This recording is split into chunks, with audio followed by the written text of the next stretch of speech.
Welcome back to Have a Character, the series where you can have a D&D character.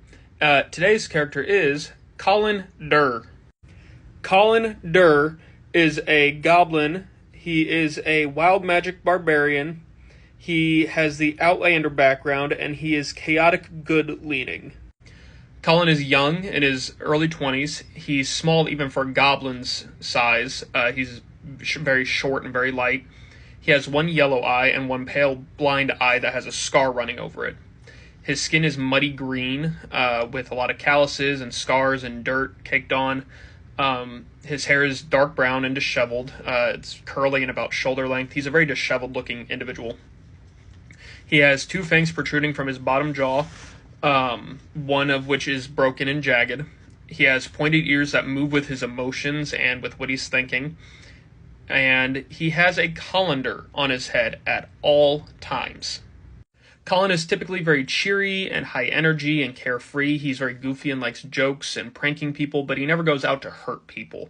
They're all very lighthearted pranks.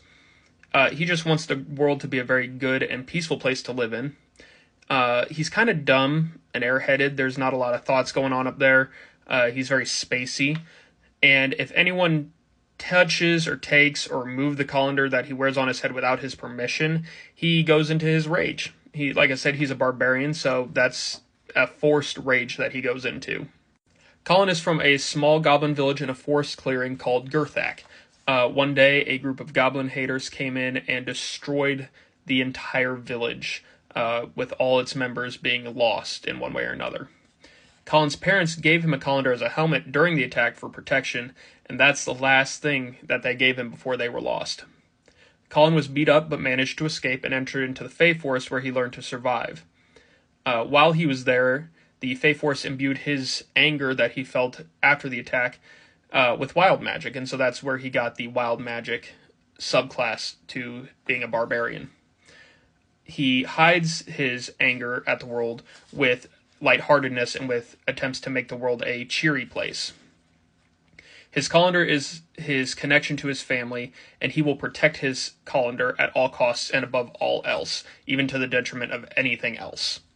Colin was a character that I made in case we had anyone who wanted to join in for just one session and try it out, and both the people who played him very differently, which was very funny. They both played him very accurately, but in completely different ways, so there's a lot of ways that you could play him.